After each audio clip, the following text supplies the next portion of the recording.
কলেজে সব ঠিক করে আনতে পারবি, ব্যাংক কাটাকাটি হয়েছে, মোবাইল গেছে গেছে দাও দাও, কি কান্দতে কান্দতেছে আর মোবাইল চুরি হয়ে গেছে। বাসে বইয়ে মোবাইল নেই, কোন জায়গায় বই নিয়েছে, কি জায়গার নাম কি, কোন জায়গায় বই নিয়েছে আমাদের ঠিক হয়ে কথা বল, কি কোন জায়গায় কোন জায়গায় বই মোবাইল নিয়েছে?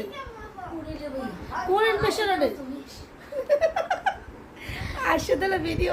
তখন আমরা সবাই রেডি হই, তখন রেডি হয়ে বসে আছি, তখন আম্মু এই কফি খাইতেছে, ওই আপু রেডি হয়ে বসে আছে, আমি রেডি হয়ে বসে আছি, আম্মু কফি খাওয়াই ব্যস্ত। বাচ্চাদের মনে ওরকমই, 100 জোড়া জুতো থাকলেও সে এই পুরান জুতো জোড়া এসে পড়বে, তার কতগুলো জুতো, যে ওখানে আর জুতার কোনো দুঃখ আছে?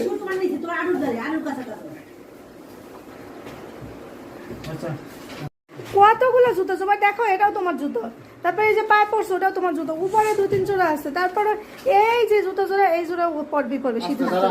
ও আর একজনের সে জুতো পরাই, কি ফাজলামিটা করে, সে আর একজনের জুতো পরাই দেয়, আমার পরাই দেয়।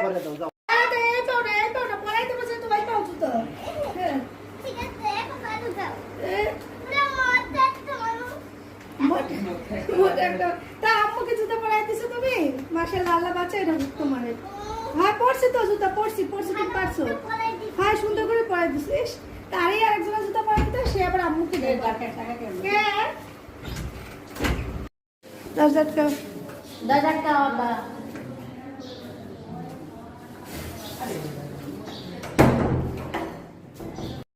কোথায় যাচ্ছেন? কি হয়েছে ফোনে, এতগুলো ফোন? তারপরও আহারে দেখ বাবুরা কি করে, ওই যে দেখছো এই বাসা থেকে বাঘ খুললো, ওই বাসায় বাবু দিয়ে দিল। আমরা আজকে বসুন্ধরা থেকে মোবাইল কিনবো, তো বসুন্ধরা যাচ্ছে, তো এই তো দেখতে পাচ্ছেন আমরা সিএনজি ঠিক করে নিচ্ছি এখান থেকে, এখন সিএনজি উঠে নেব। কথায় আছে না, অভাগা যেথায় যায় নদী সেথায় শুকায়া যায়, সেরকম একটা কথা। তো যাই হোক, ভালো উদ্দেশ্য নিয়ে আমরা বের হয়েছি। তো এখন তো আসলে ওইভাবে করে মোবাইল কেনার মতো কোনো বাজেট নেই, হুট করে যেহেতু তার ফোনটা চুরি হয়ে গেছে, তাকে একটা নর্মাল ফোন কিনে দিব বা কোনো রকম একটা ফোন কিনে দিব, সেই চিন্তা ভাবনা নিয়ে গিয়েছি। তো তেমন বাজেট একটু বেশি ছিল না, কমই ছিল, যেটা ছিল তার থেকেও কমই কিনে দিয়েছি, এটাই হয়তো আমাদের ভুল ছিল। তো যাই হোক, এখানে এই যে দেখতে পাচ্ছেন আমরা ছিনচে করে যাচ্ছি, সে খুব খুশি, যেটা আমার বাজেট, আমি আসলে 21,000 টাকা নিয়েছি বাজেট, তো সেটাই খুশি, আলহামদুলিল্লাহ সে সেটার মধ্যে কিনবে। তো এই তো রাস্তা দিয়ে আমরা যাচ্ছিলাম, তাই একটু ভিডিও করছিলাম। গরম, প্রচুর গরম, বাইরে এত বেশি গরম লাগতেছিল বলার মতো না, মনে হচ্ছিল যে সিএনজির ভিতর বেশি গরম লাগতেছিল, একটুও বাতাস লাগতেছিল না। আর আমরা এই যে চলে আসছি দেখেন বসুন্ধরা, এখন আমরা এখানে দুই বোন একটু মডেলিং করতেছিলাম, একটু হাঁটাহাঁটি করে ভিডিও করে নিয়েছিলাম। তো আম্মু আবার ডাকতেছিল যে তাড়াতাড়ি আসো, মোবাইল কিনে যাব। আর এখন ঠিক দুপুর 2টা বাজে, আমরা একদম দুপুরবেলা আসছি, গরমটা সেই জন্য হয়তো বেশি। তো এখানে জোবারকে লামিয়া গিটার দেখাচ্ছিল যে কোনটা ভালো হবে, জোবার বলে একটাও ভালো হবে না, কারণ আমি হাফেজ, এগুলো আমার ভালো লাগে না। আর এখানে দাঁড়াই একটু ছবি তুললাম তাল গাছের সাথে। লামি আবার বলতেছে আপনি নিজেই তো তাল গাছের মতো লম্বা, আবার কি ছবি তুলবেন। যাই হোক, দুষ্টামি করার পরে আমরা এখন চলে যাচ্ছি মোবাইল কেনার জন্য। তারপরে দেখলাম যে না, মোবাইল তো ওপারে না, মোবাইল তো নিচে। ওপারে গিয়ে একটু হিজাব টিজাব কিনলাম। আসলে আমরা এখান থেকে বারবার ফোন কিনে তারপরও আবারও এখানে হিজাব কেনার জন্য মূলত যাওয়া হয়েছিল, যে দেখি এদিকে মার্কেট আসছে কিনা। তারপরে হিজাব টিজাব খুঁজে পেলাম না মনের মতো হিজাব, আর এখানে জোবার যেটাই দেখে সেটাই বলে এটাই ভালো লাগতেছে, কিনে দাও।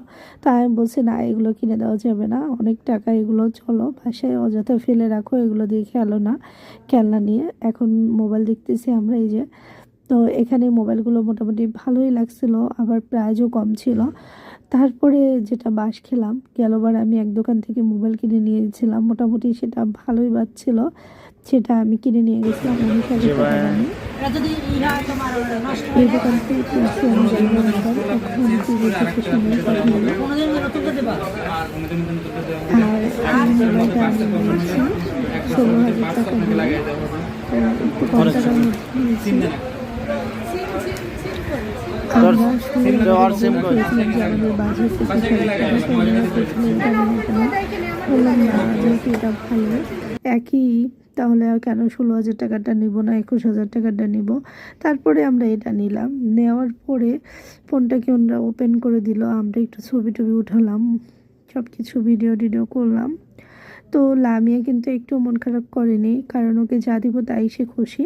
সে বলতেছে আমি যখন ইন্টার্নে করব তখন যে টাকাটা পাবো, ও তো ডাক্তারি পড়ে MBBS, তো সেই টাকাটা দিয়ে মোবাইল কিনে নিব, তখন বেশি টাকা দিয়ে, তখন তো সে টাকাটা আব্বুকে কাউকে দিতে হবে না, আমার সেই টাকাটা দিয়ে আমি মোবাইল কিনে নেব।